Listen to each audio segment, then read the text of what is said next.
ওম নমো ভগবতে বাসুদেবায়। জয় শ্রীকৃষ্ণ। রাধে রাধে। নমস্কার প্রিয় দর্শক বন্ধুরা, কালপুরুষের রাশি বিভাগের তৃতীয় পতি রাশি হচ্ছে মিথুন রাশি এবং এর অধিপতি গ্রহ হচ্ছে বুধ।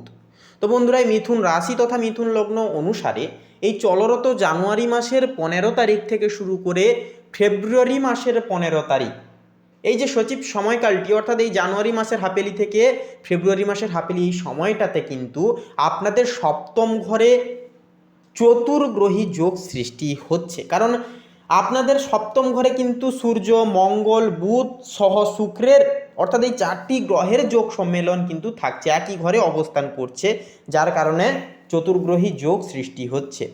যেহেতু বুধ আপনার রাশির অধিপতি এবং সে মঙ্গলের সাথে বসে কিন্তু ধনু রাশিতে বসে আছে, তাই আপনার বুদ্ধিতে এক ধরনের ধারালো ভাব আসবে।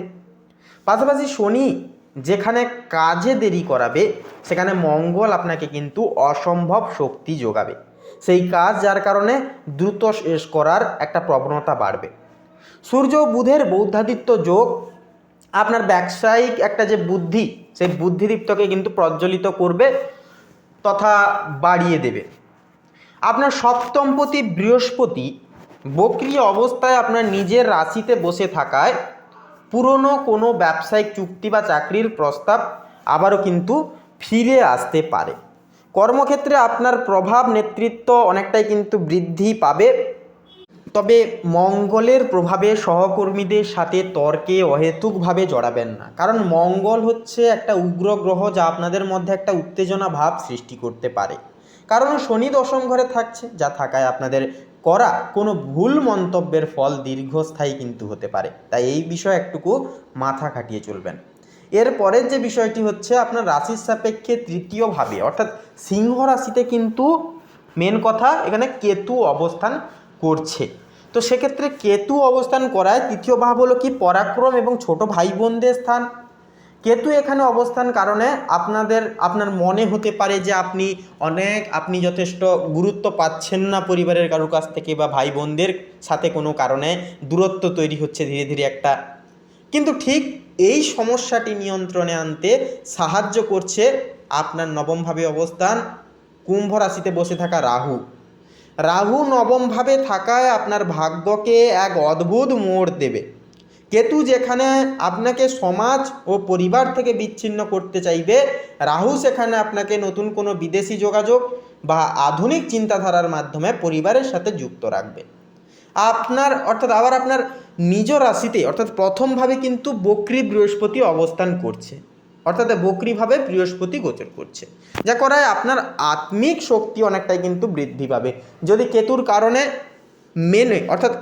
কারণে মনে কোনো দ্বিধা আসে কোনো কিছু বিষয়, তবে বৃহস্পতির এই শুভ উপস্থিতি আপনাকে সঠিক সিদ্ধান্ত নিতে এবং বড়দের আশীর্বাদ পেতে অনেকখানি সাহায্য করবে। পরিবারে কোনো শুভ অনুষ্ঠান হওয়ার একটা যোগ তৈরি হচ্ছে এই গ্রহের প্রভাবে। কর্মজীবন এবং পেশাদারি ক্ষেত্রে তো একটা উন্নতি থাকছেই, সেক্ষেত্রে আর্থিক দিক থেকেও কিন্তু এই সময়টি বেশ ইতিবাচকপূর্ণ হবে। ধনু রাশিতে শুক্র ও বুধের অবস্থান নির্দেশ করছে যে আপনার আয়ের উৎস দ্বিগুণ হারে বাড়বে। বিশেষ করে আপনার ভাগ্যস্থানে রাহু থাকায় লটারি বা ফাটকা কোনো বিনিয়োগ থেকে হঠাৎ অর্থপ্রাপ্তির একটা চান্স বা সম্ভাবনা তৈরি হতে পারে। সপ্তম ঘরে গ্রহের এই বিপুল সমাবেশ নির্দেশ করে যে কোনো পার্টনারশিপ ব্যবসায় বড় অঙ্কের একটা মুনাফা আসতে পারে। তবে মনে রাখবেন, শনি মীন রাশিতে থাকায় আপনার ব্যয়ের ঘরকেও কিন্তু প্রভাবিত করবে। তাই আয় যেমন হবে ঠিক তেমনই অপ্রয়োজনীয় কাজে অর্থ ব্যয় হওয়ার একটা প্রবণতাও কিন্তু থাকবে। বৃহস্পতির বক্রী দৃষ্টি আপনার পঞ্চমভাবে থাকায় পুরনো কোনো বিনিয়োগ থেকে আপনি লাভবান হতে পারেন। বৃহস্পতি যেহেতু আপনার রাশিতেই আছে, তাই সঞ্চয়ের ক্ষেত্রে আপনি সঠিক পরিকল্পনাও কিন্তু গ্রহণ করতে অনেকখানি সক্ষম হবেন। স্বাস্থ্যের দিক থেকে আপনাকে কিছুটা সতর্ক থাকতে হবে। মীন রাশিতে শনি থাকায় পায়ে ব্যথা বা স্নায়বিক কোনো সমস্যা একটা কিন্তু দেখা দিতে পারে। আবার ধনু রাশিতে মঙ্গল ও সূর্যের অবস্থানে শরীরে উত্তাপ বৃদ্ধি পাবে বা উত্তাপ বৃদ্ধি করবে, যার ফলে এটা রক্তচাপ বা অল্প পিত্তের একটা সমস্যা দেখা দিতে পারে বা হতে পারে। তবে ভয়ের কিছুই নেই, কারণ আপনার রাশিতেই বক্রী বৃহস্পতি বসে আছে, আপনার শরীরকে রক্ষা করছে। বৃহস্পতির এই অবস্থান আপনার জীবনী শক্তি বাড়িয়ে দেবে। যদি কোনো পুরনো রোগ আপনাকে কষ্ট দিয়ে থাকে, তবে এই সময়কালটিতে সঠিক চিকিৎসার মাধ্যমে আপনি সম্পূর্ণভাবে সুস্থ হয়ে উঠবেন। রাহুর নবম অবস্থান আপনাকে আধ্যাত্মিকতার দিকে ঝুঁকতে অনেকখানি সাহায্য করবে, যা আপনার মানসিক স্বাস্থ্যকেও অনেক বেশি শান্ত এবং শিথিল করে রাখবে। বিবাহিতদের জন্য এই সময়টি অত্যন্ত রোম্যান্টিক মুখর হবে, কিন্তু কিছুটা উত্তেজনাপূর্ণ। সপ্তম ঘরে মঙ্গল, শুক্র ও সূর্যের উপস্থিতি জীবনসঙ্গীর সাথে আপনার সম্পর্কের গভীরতাকে বাড়াবে। শুক্র ও মঙ্গলের সংযোগ প্রেমের ক্ষেত্রে গভীর একটা আবেগ তৈরি করবে। তবে সূর্যের উপস্থিতির কারণে মাঝে মাঝে ইগো বা অহংকারের একটা কিন্তু লড়াই চলতে পারে মনের মধ্যে। সেক্ষেত্রে আপনার রাশির অধিপতি বুধ যেহেতু সেখানেই আছে, তাই আলোচনার মাধ্যমে সমস্ত অর্থাৎ সব মিথ্যা বা সমস্যাগুলি কিন্তু মিটে যাবে। যারা অবিবাহিত রয়েছেন, অবিবাহিত জাতক জাতিকা রয়েছেন, আপনাদের জন্য বিয়ের কথায় একটা চূড়ান্ত হওয়ার সম্ভাবনা থাকবে বা সম্ভাবনা রয়েছে। চূড়ান্তভাবে সিদ্ধান্তগুলি গ্রহণযোগ্য হবে, কারণ আপনার রাশির ওপর বৃহস্পতির সরাসরি একটা যে অবস্থান এবং সপ্তম ঘরে বুধ শুক্রের মিলন নতুন সম্পর্কের একটা শুরুবাত হওয়ার একটা ইঙ্গিত কিন্তু দিচ্ছে। কেতু দ্বিতীয় ঘরে থাকায় আপনার প্রেমিকার জীবনসঙ্গীর অর্থাৎ আপনার যে প্রেমিকা রয়েছে, প্রেমিকার বা জীবনসঙ্গীর আত্মীয়দের সাথে সুসম্পর্ক বজায় রাখতে কিছুটা বেগ পেতে হতে পারে।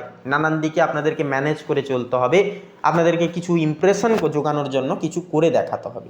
কিন্তু বৃহস্পতির শুভ দৃষ্টি সমস্ত বাধাকে কিন্তু প্রতিকূলতায় পরিণত করবে এবং আপনাদেরকে কিন্তু সঠিক বুদ্ধি প্রয়োগ করতে আপনাদেরকে কিন্তু অনেকটাই পথ দেখাবে। তো বন্ধুরা, মিথুন লগ্নের ক্ষেত্রে এক কথায় বলাই যেতে পারে যে এই যে জানুয়ারি মাসের 15 তারিখ থেকে ফেব্রুয়ারি মাসের 15 তারিখে এই সময়কালে কিন্তু আপনাদের জন্য একটা উন্নতির পথ খুলে দেবে।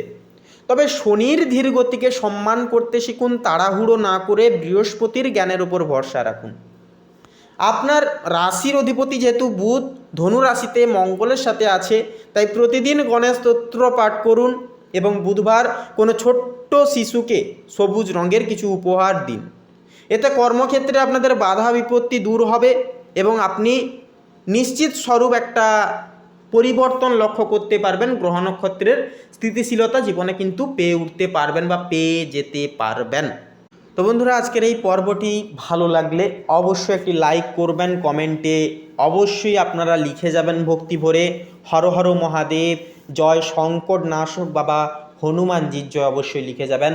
আপনাদের জীবনের সমস্ত সমস্যা নিবারণ হবে, অর্থকষ্ট দূর হবে, জীবনে পারবেন আপনারা সব কিছু সফলতাকে আকর্ষণ করতে নিজের দিকে। ভিডিওটি আপন বন্ধু বান্ধবদের সাথে শেয়ার করে আমাদের এই চ্যানেলটিকে সাবস্ক্রাইব করে রাখতে ভুলবেন না। বন্ধুরা, আপনারা সবাই মূলত ভালো থাকুন, সুস্থ থাকুন, সতর্ক থাকুন। একে একে সমস্ত মনের ইচ্ছা এই 30টি দিনের ন্যায় আপনাদের পূরণ হোক। নমস্কার।